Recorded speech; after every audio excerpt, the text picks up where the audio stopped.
Okay, welcome to the third and final day of Reading Solutions UK's first International Reading Conference. For those who haven't heard of Reading Solutions, they work with schools to improve pupils' reading fluency, stamina, comprehension through the online reading development programme Reading Plus.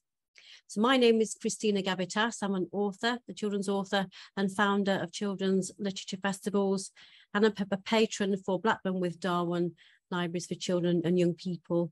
And when I was asked to do this conference, I was really excited because I really wanted to listen. I'm really looking forward to listening to all the speakers who've been absolutely amazing. So we're all excited today that you've joined us with Sarah Green, who is a literacy content and specialist for the Education Endowment Foundation. For her session, Sarah will be discussing the evidence around reading fluency and how to implement strategies in the classroom. So take it away, Sarah. Oh, just one moment before you take it away. Just to let you all know, if you want to put any questions in the chat, they'll be monitored throughout, and we will, Sarah will answer the questions at the end, and we'll ask Sarah those questions. So please feel free to do that. Over to you, Sarah Green. Thank you. Thank you, Christina, for that lovely introduction. Okay. Christina, are we all good at your end? Can you see everything? Yeah, we can see that. That's great. I shall mute myself now. Okay. Fabulous. Thank you. Okay, good afternoon or good morning, nearly afternoon, everybody. And thank you for coming along today. My name's Sarah Green. I am the EEF content specialist for literacy. And alongside that role, I do wear lots of other professional hats, so to speak. I'm a trust literacy lead in South Manchester across 4 mainstream high schools and some special secondary schools as well. And alongside that, I work with Manchester Research School as an evidence lead in education. So lots of different hats, but lots of experience, hopefully, that we'll bring to the presentation today. I just want to start off by sharing with you, who is the EF? Who are we? For any of you that are not familiar with us at all. We are an independent grant-making charity with the core purpose of trying to break that link between family income and educational achievement. We were originally founded by our lead charity, the Sutton Trust, with a huge kind of founding grant from the DFE. We've actually just been re-endowed to secure the future for the next 10 years or so, which is really, really positive news for research and education. But as you can see there, there have been significant numbers of projects that we've helped to fund, whether that's kind of trials, efficacy trials, effectiveness trials, and that reach in terms of schools, nurseries, colleges, trusts, children and young people who we are hopefully having that effect on is growing daily. And in terms of our core purpose and work, there are 3 kind of purposes for our work at the EF. One is around the generation of research evidence. And if you are familiar with the Nuffield and Nellie project, for example, has got a bit of attraction, had some really positive news over the last kind of 12 to 18 months. We obviously played a big part in that. There's lots and lots of trials that go on, and that's one of the core purposes. The other purpose is to synthesise evidence in education. We recognise that teachers and leaders, up and down the country are very, very busy, often very time poor, and it's about synthesising what does the evidence tell us in terms of best bets for closing that disadvantage gap. So many of you might be familiar with the Teaching and Learning Toolkit. We also have an early years toolkit.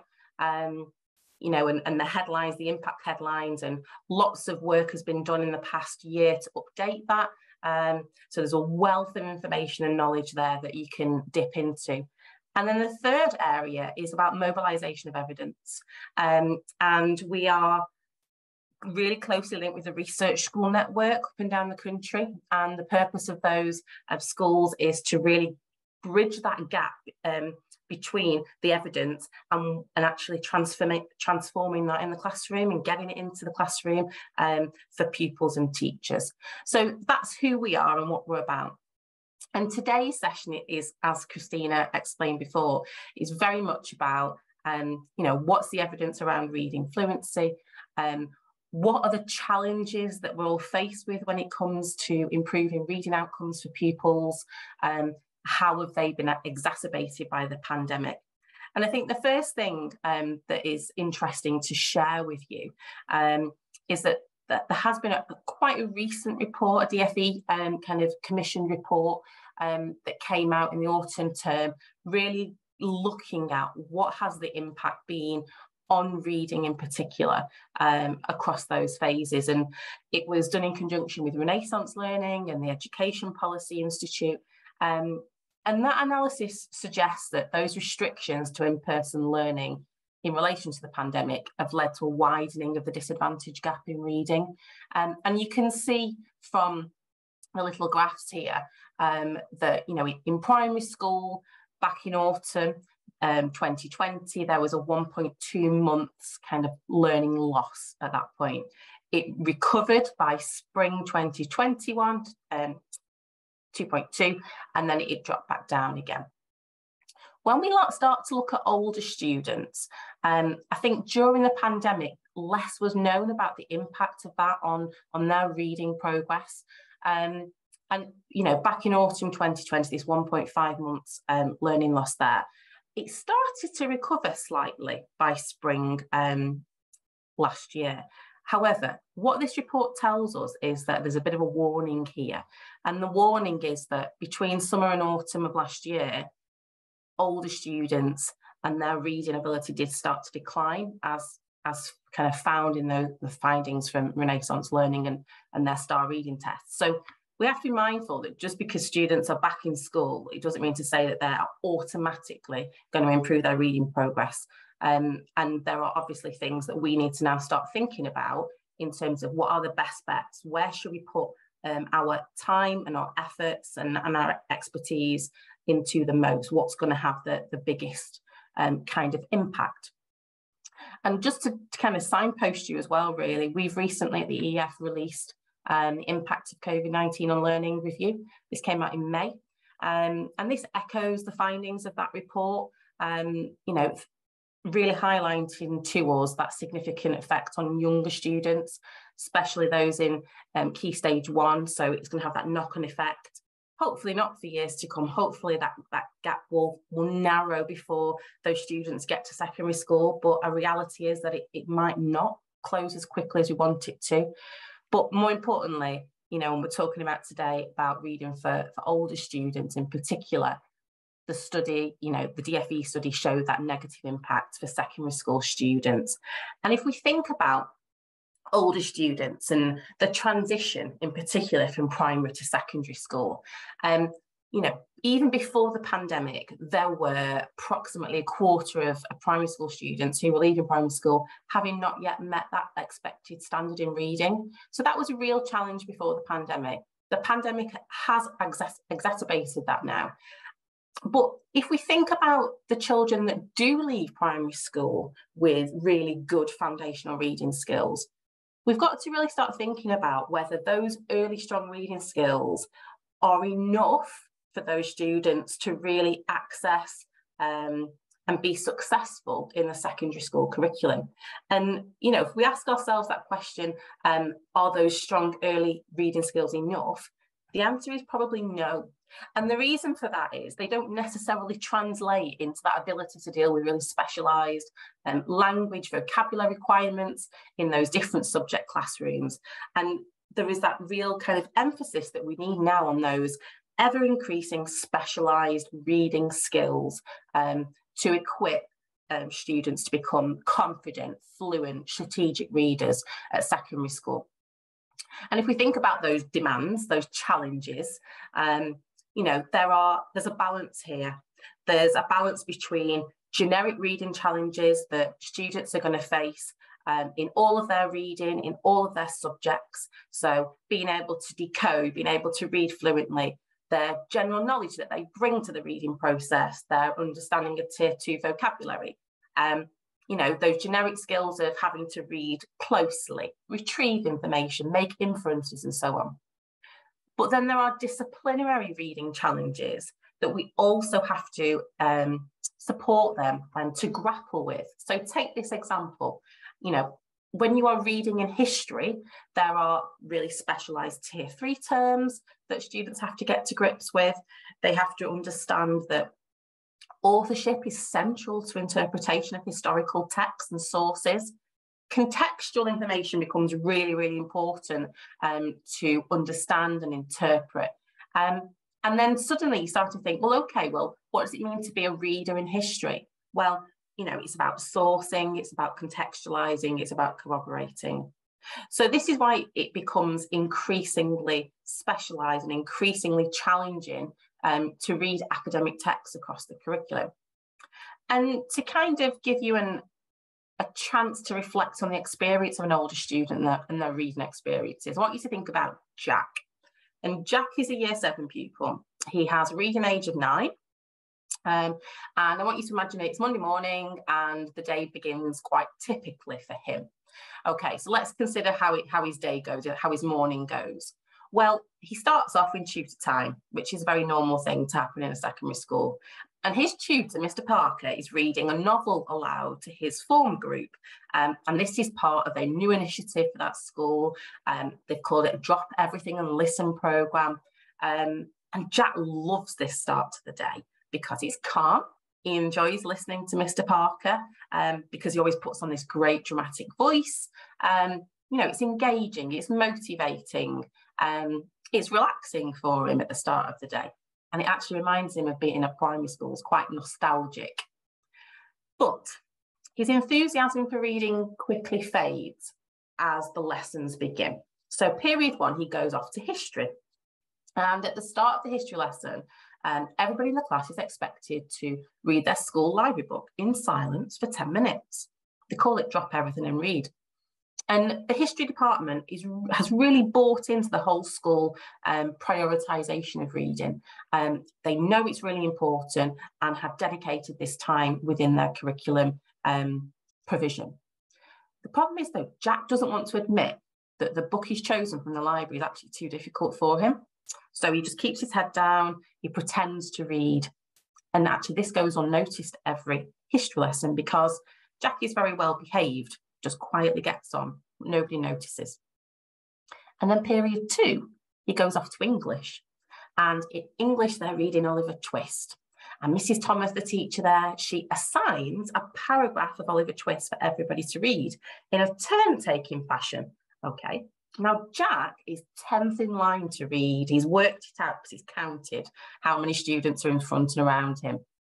But instead of following other students reading paragraphs 1 to 9, he's frantically trying to find his paragraph he's got to read aloud. He's never seen it before. He doesn't know the words in it, and he's trying to frantically rehearse it in his head. And he comes across some really challenging vocabulary. He sees the words hitherto, haughtiest, buffeted, and he soon realises he hasn't got a clue what they mean or how to say them. He struggles with the decoding side there. Now, this is a very typical school experience for a student like Jack. And I just want you to kind of almost pause and think for yourself here about, you know, what are the challenges here for pupils like Jack? It's not an unusual experience.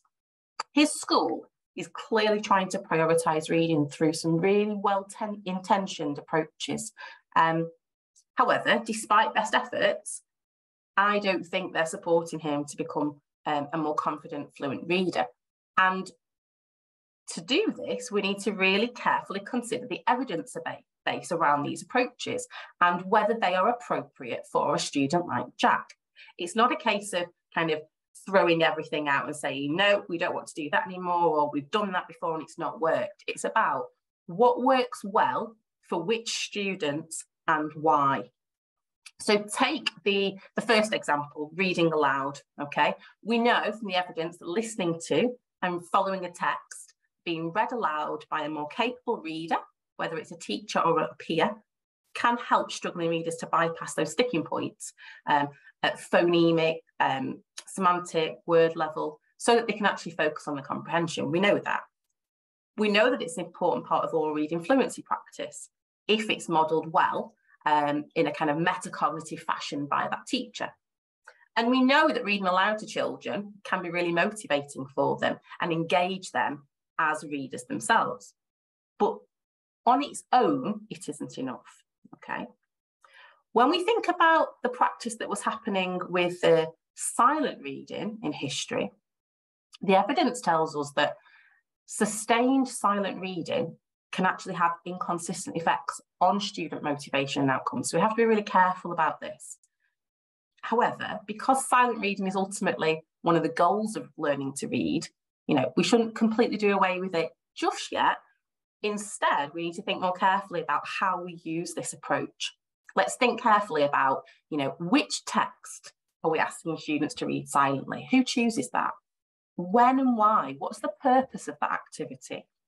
How can we then monitor their comprehension to check whether that text is appropriate for that student or not?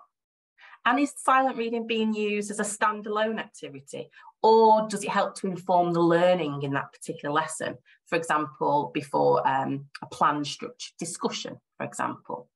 So let's think carefully about it. Whilst, regular silent reading of a pupil's own text might not be the best use of subject curriculum time, weaving opportunities for silent reading into that subject learning to support oracy, structured discussions, or to monitor comprehension, or maybe it's part of the library curriculum, that might ensure that that particular reading approach is used more purposefully.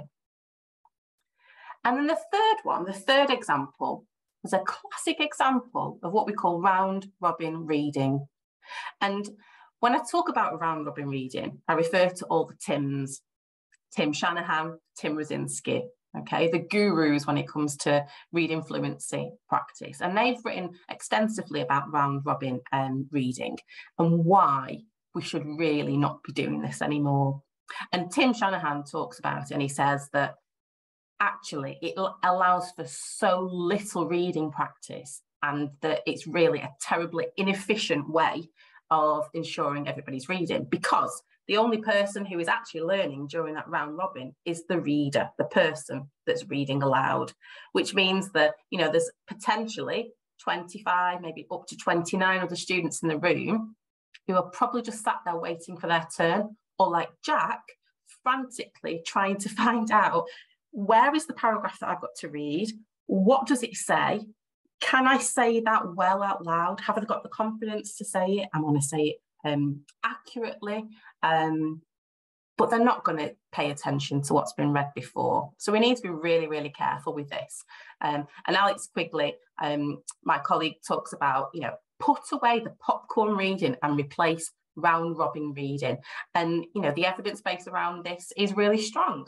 It often prohibits rather than facilitates learning to read. Okay, it can actually be quite damaging for students' social and emotional growth. And it actually means that there's minimal practice of reading.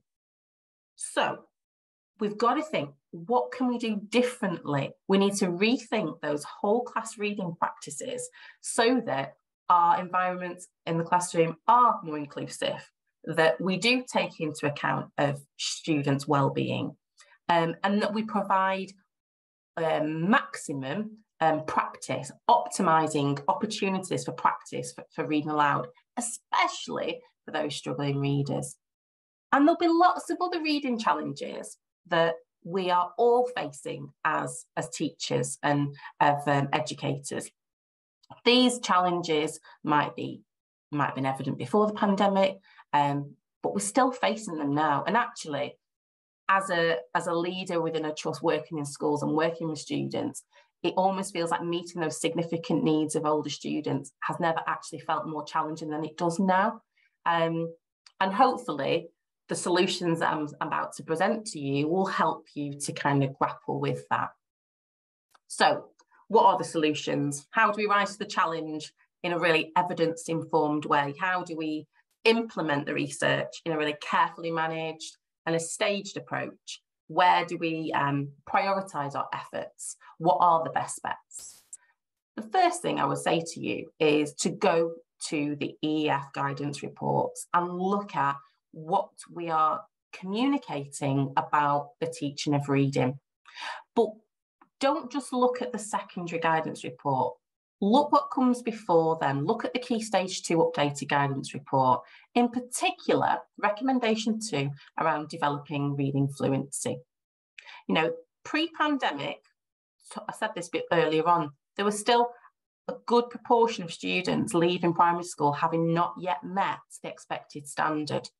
As secondary school practitioners, we need to kind of up our game and to really learn more about how students learn to read from that earlier age. We can't make the assumptions that they're coming to us ready to do that. You know, it's more acute for us now. So we need to be familiar with what that practice should look like so that we're better equipped for meeting their needs. And then we can start to think, okay, well, what does it tell us about literacy practice, reading practice for older students? And it's bridging that gap, that kind of transition there, and looking at these guidance reports and the evidence as a suite, as something together, is really, really important. You know, older pupils who are not yet fluent readers will need schools to have a really clear reading strategy that's used across the curriculum. They need regular opportunities to listen to fluent reading, that oral modelling. They need regular opportunities to read aloud themselves. You know, and that fluency practice should then in turn support their ability to comprehend academic, really complex and challenging texts across the curriculum. And ultimately, we want to develop strategic readers at secondary school. You know, and there's lots in the guidance reports about you know, what that end product is, how to support teachers and practitioners to plan for that. This is almost kind of a shared reading experience model. And this is really useful in ensuring that consistency of approach, I suppose. And we can look at reading comprehension strategies, you know. Take these comprehension strategies, for example, they are about equipping students to read to learn. They're grounded in secure evidence. They suit most subjects and they're quite generic. At some point, you have to look at the disciplinary reading, but this is a good starting point, I think, okay? But I think before you can even get to that point, you really need, as a staff body, to think about, well, how do pupils learn to read?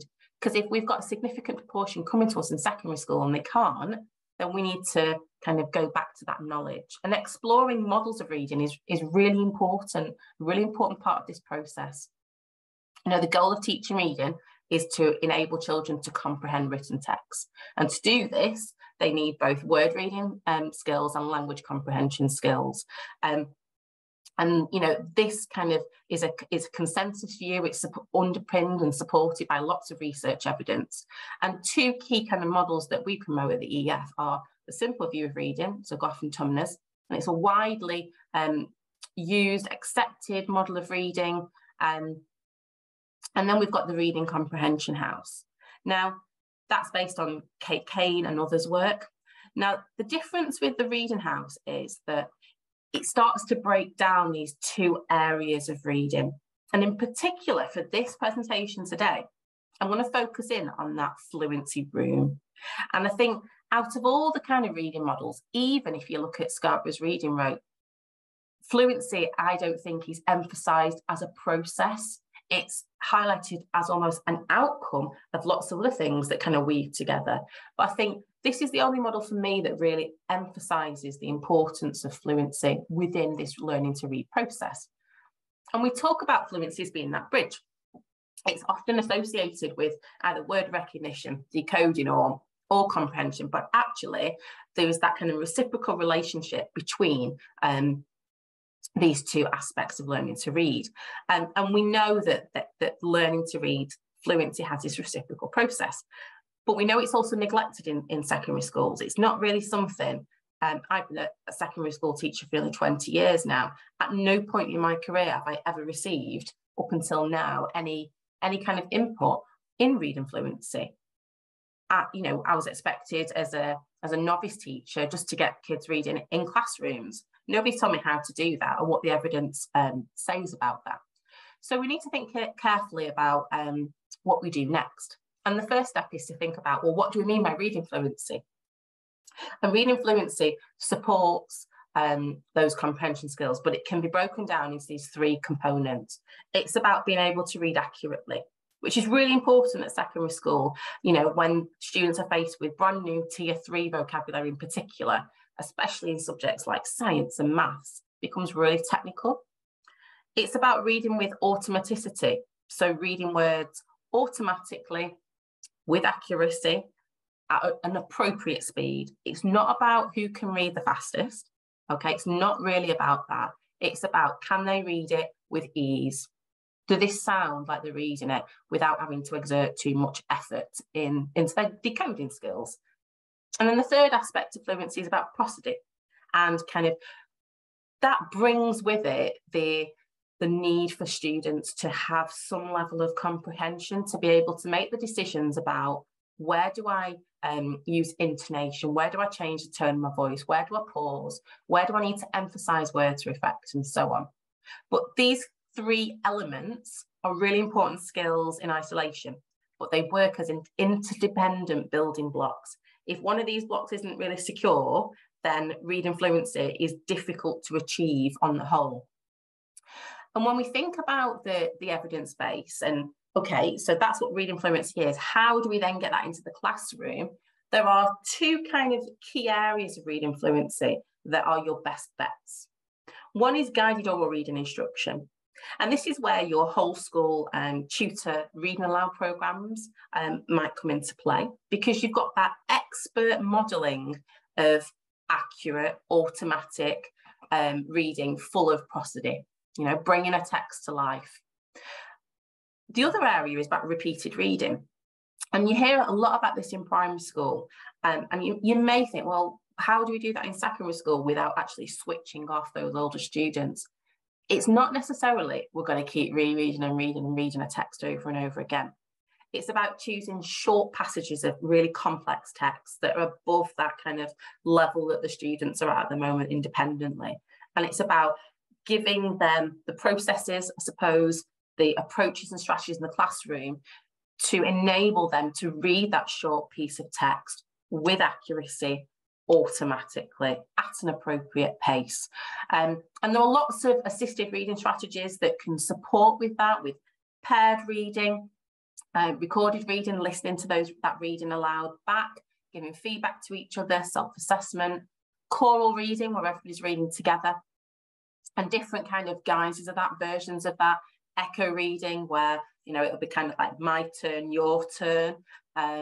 Mumble reading I've used before in a classroom where everybody's expected to read a text, a short text, but at a really low level. So the teacher can actually hear individuals reading, but nobody's kind of, their volume isn't overshadowing other people. And then there's an approach called Reader's Theatre. And if you look at the guidance report for Key Stage 2, you'll see a lovely example of what Reader's Theatre could look like. And it's not something that is just for the English or the drama classroom. It's something, an approach that combines oral reading, guided oral reading instruction and repeated reading together into kind of one approach that can be used with fiction or non-fiction.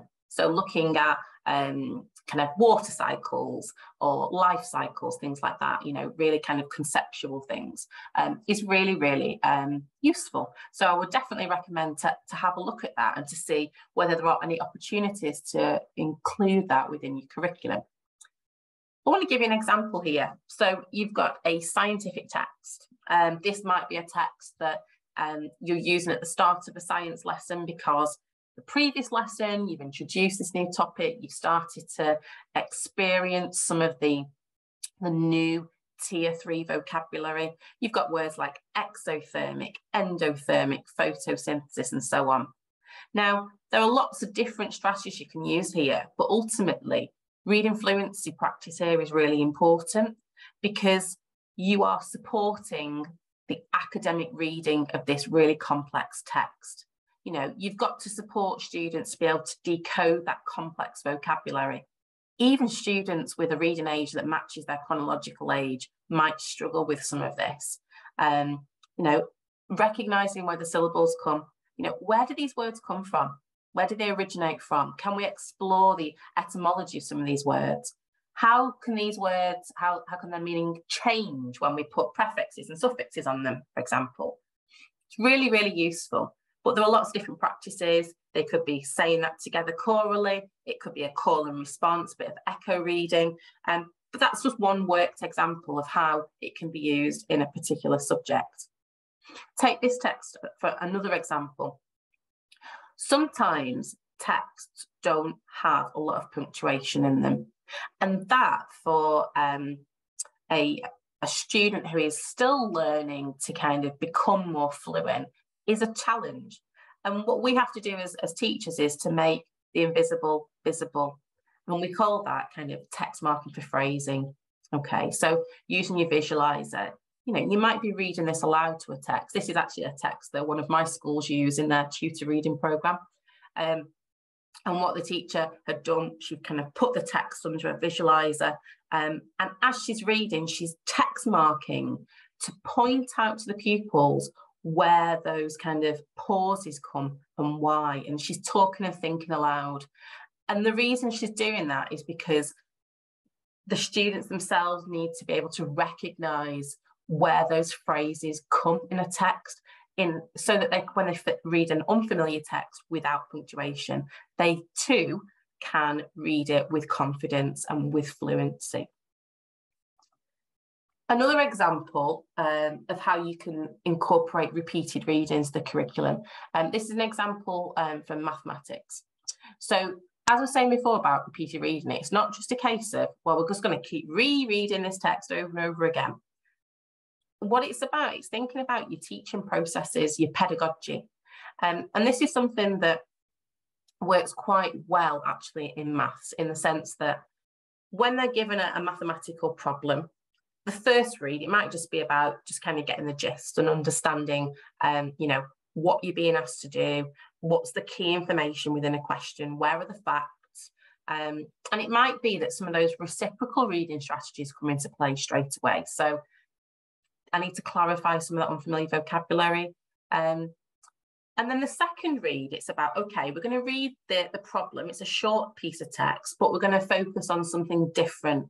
Now we're going to start to make sense of that problem. We're going to ask questions. We're going to maybe relate it to previous work that we've done in terms of strategies that we can use again, mathematical strategies.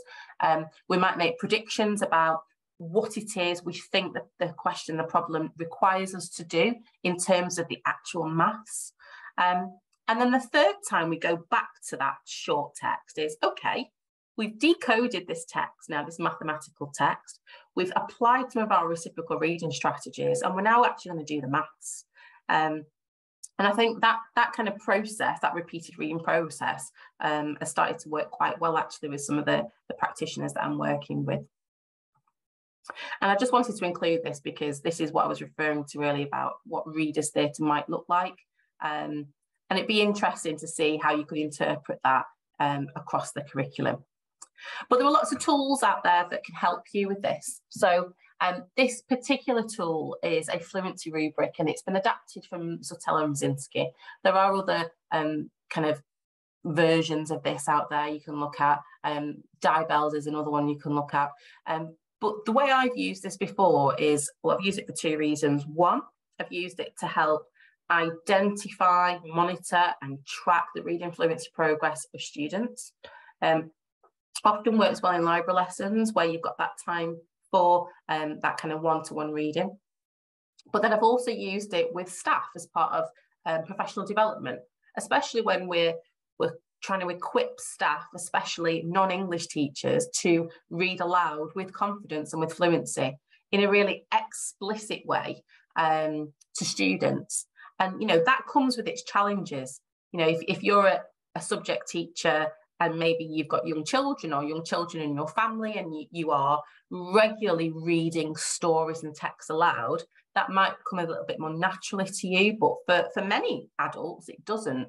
And of course, there are adults working in schools who have their own reading difficulties. So a tool like this is really important and actually works quite well within those professional development sessions.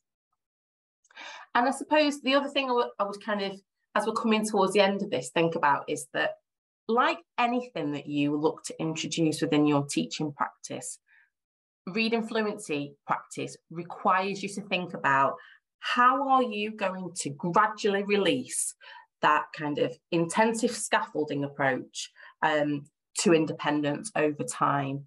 Okay, so if you at your school have started with reading aloud processes, in tutor time or whatever, that's a great place to start. At what point, though, does it become about the students having to practice their reading aloud? That's the kind of the thought process that I think lots of schools need to start going through now, and think about how do we get from the teacher to the pupil, because we want them to be reading independently, in silence, in exam situations by the end of their secondary school career. And I think one of the final messages really is about you've got to win the hearts and minds of your subject staff across your school. They need to realise what's in it for them. How will a focus on literacy or reading fluency in particular, how will it improve the learning in their subject? When we think about current challenges we're facing, close language and attainment gaps, we're constantly grappling with that kind of tier 2, tier 3 vocabulary. It's a huge barrier for many pupils across subjects. And I think that is something that's quite widely accepted by subject teachers. So let's link it in with what we're already thinking about. How will reading fluency help to develop vocabulary? Let's not keep throwing extras into the mix. Let's link it to what we're already doing. And let's make sure, like our professional development guidance report tells us, that when we are delivering professional development CPD on reading fluency, how are we building the knowledge? What evidence base are we sharing? How then are we motivating our teachers, getting that buy-in? How are we giving them space and time to develop those reading fluency teaching techniques? And then over time, how are we embedding it? How are we doing that transfer from scaffolding to independence? And the final thing I wanted to do today, before we kind of open it up for any questions, is to share with you some really useful resources and tools that you might then want to go on to have a look at after today's presentation. So the first one is a brand new set of reading fluency tools that I've developed in collaboration with Hearts for Learning. So there's a tool around, what is reading fluency? And then there's a tool around misconceptions, so what it is not. And there's a third tool coming out very soon, which looks at what fluency practice might look like from early years all the way up to secondary. So please keep a lookout for that. And then if you are interested in further reading of some really short blogs, there are plenty of them now on the EF website. I've written a few. We've got one by a great practitioner called Rob Late. He's a primary practitioner who actually blogged on how we can develop reading fluency using that gradual release of responsibility approach, which is fantastic. We've also got a guest blog there from Tim Rosinski, and he's also on one of our podcasts. So please do check those out and use them with your staff back in school and to spread that word and love for reading fluency. Okay, so I'm going to stop there, and it's a case of any questions, and I'll stop sharing in a moment, but just to say, thank you very much for coming today. Thank you everybody for having me.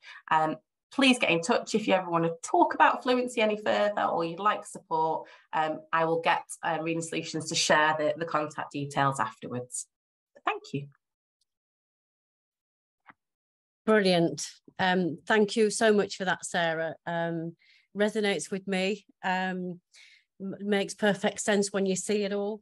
I would have been Jack. I would have been that child who was stressful. I used to hate reading out in the class. Again, I was someone who I was all right with short bursts of words. I was so painfully shy and quiet. My son has dyslexia. Now, when he got into secondary school, he obviously wasn't switched on to reading. And what I used to get him to do, say, right, pick out, I'll get newspapers, pick out an article that you would show interest in. It could be anything, sport, food, an article in the newspaper. and get him to kind of cut that out and kind of read that, something he's interested in. And then one, you know, I just think like sharing something like that at school, like a newspaper article, a couple of them, something they're interested in, and then you can integrate it into your lesson. I just thought that's kind of something that I would perhaps look, I don't know, but that really helped him, because it was looking at something he was interested in, and he was interested in reading it. I think that really did help. But yeah, I would have been I was really stressed at school, and that would have affected me. So I think obviously that what you're talking about makes absolute sense. And thank you so much. And obviously there's lots of questions here, so I'm going to there's one here about, let's have a look. So this is there's no name against this one. Okay, so reading aloud. A lot of our children ask not to read, especially students with SEN, SENMH. So it's normally put straight on a learning passport. How do we get around this? I have seen children who have this guidance on their L passports who then thrive in class reading after a few weeks daily reading sessions with me. I feel like we are stopping them because of a huge anxiety of reading in front of their peers. What would you suggest to baseline students' reading age, as Ofsted are looking for that baseline and progression in data? Okay, right, let's take that the first question about children with special educational needs or kind of mental health needs. I think the first thing we need to really be careful about whenever a school is starting on their journey with developing reading fluency and reading aloud practices is about the culture. The culture has got to kind of be developed across the school, and you've got to take those baby steps first of all.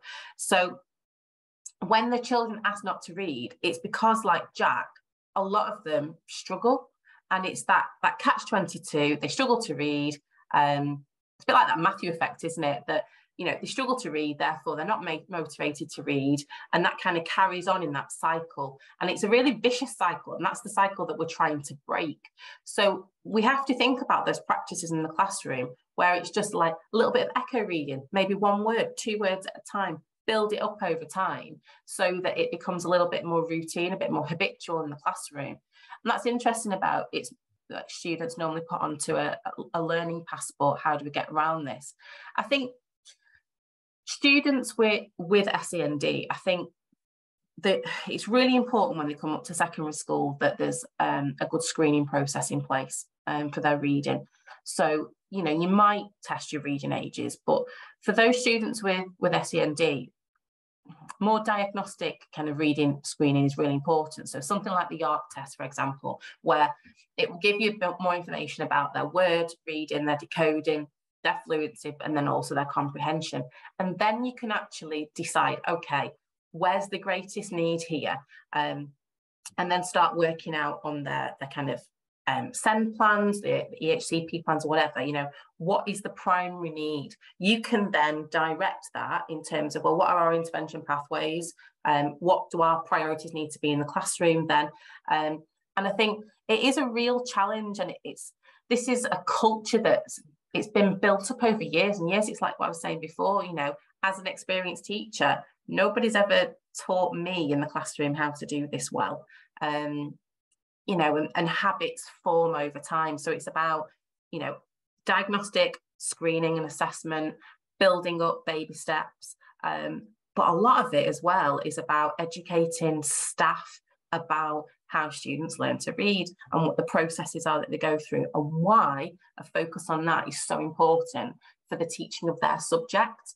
If the kids can't read, they're not going to access the subject, are they? So it's about going back to that moral imperative. The suggestion for baselining students' reading age, it really depends on the context of your school, I think, and you know, levels of funding, the numbers of students.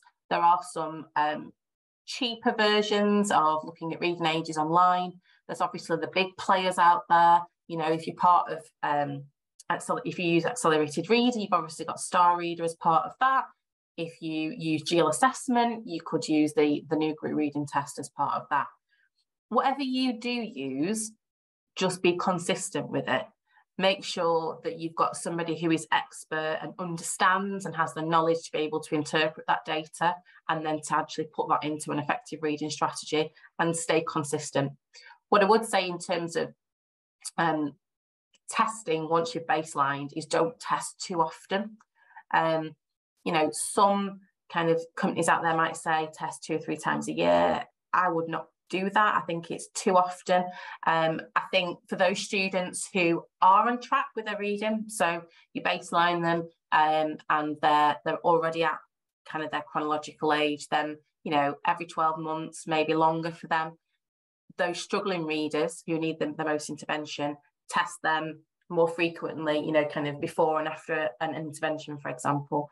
The question about the core response with year 10 and above, yeah, it's a tricky one, isn't it? And I think it's like with anything when you introduce new practice into a high school, that it is about the baby steps, but sometimes you need to kind of build up those routines and habits from the earlier years, so year 7 and 8 onwards. You know, I've used some of these techniques with year 10, and you just have to kind of a bit of humour about it, don't you? You know, lots of modelling from yourselves, knowing your students, and just keep trying and don't give up. It is my honest answer. But if you're going to introduce fluency practices in your school for the first time, I would probably say let's start off with young students first. Let's start off somewhere where you're probably going to have the most success, and then you can build on that over years. It might be with some of the year 10s that you've got an identified cohort of struggling students you could take out and do some one-to-one or very small group work around the reading fluency, and that might make them less conscious of their peers, so to speak, around them. Yeah, I suppose it's finding some. I run the literature festivals, and I find with I do an evening event as well. So I get the teachers and educators, anybody working with children, young people, to have a soundbite of what the younger children get up to year 6, and there's a few guys, people that I use that really engage with adults as well. So it's like a cool rapping guy who likes rapping. So it's finding some content that they'll be engaged with, and certainly for anyone in like year 10 and 11 will, you know, some of the people that I know would definitely engage that year group, because it's quite cool. It's that age, isn't it? It's like when you get into those years, it's like, you know, they want to be a bit more cool, and it's like not uncool to like do certain things. But this one particular guy I'm thinking is called Donovan Christopher, he's called Rapper Man, and he really does engage that age group as well. So it's finding someone who you think, you know, or some content that someone else has that might engage with them. Yeah, sure. Is there any more in here? It's in the chat. Sorry, I'm just going to have a look along this chat. Right, okay, so a message from James Parker. How does this work with reading Shakespeare due to the difficulty? Yeah, I mean, honestly, I don't think that just because it's, you know, when you're reading Shakespeare, because it's Shakespeare doesn't mean that you can't use this with it. And if, in fact, actually, you know, something like repeated reading or using readers' theatre in particular would actually, well, it'd kill lots of two birds with one stone, really. It would, you know, increase that motivation, because it's about bringing the text to life, isn't it? It's familiarity in terms of, well, how do we, you know, pronounce, say, decode from this archaic language. You know, readers' theatre in particular, and that kind of performance aspect of reading Shakespeare, and that kind of performance, you know, ticking lots of boxes with your oracy development as well, I think is really, really useful. And especially when we want them to commit a lot of this knowledge and understanding to memory, you know, longer term. So I wouldn't say that, you know, it's to be avoided. Actually, I think a Shakespearean text is perfect. To, you know, when supporting them to grapple with that kind of text. Are there any other questions on that? Not that I can see. I think that's probably. Any more questions, anybody? I think we're quite good with time, so we okay. kept to time. We've been really good because we've got another session coming soon. But thank you so much, Sarah, for that. And if anybody wants to contact Sarah, her details have been put into the chat there. And, you know, if anybody wants to ask me any questions for anything that I've done with the festivals, or contacts that any content that I've used that's worked with those and slightly older children, I'm happy for that too. But thank you so much, Sarah. It's been an absolute pleasure to listen to you, and hopefully I'll hear more from you in the future. Oh, thanks, Christina. Thank you, everybody, for listening. Thank you much. There's lots of positivity coming up on this chat. Thank you very much, Sarah.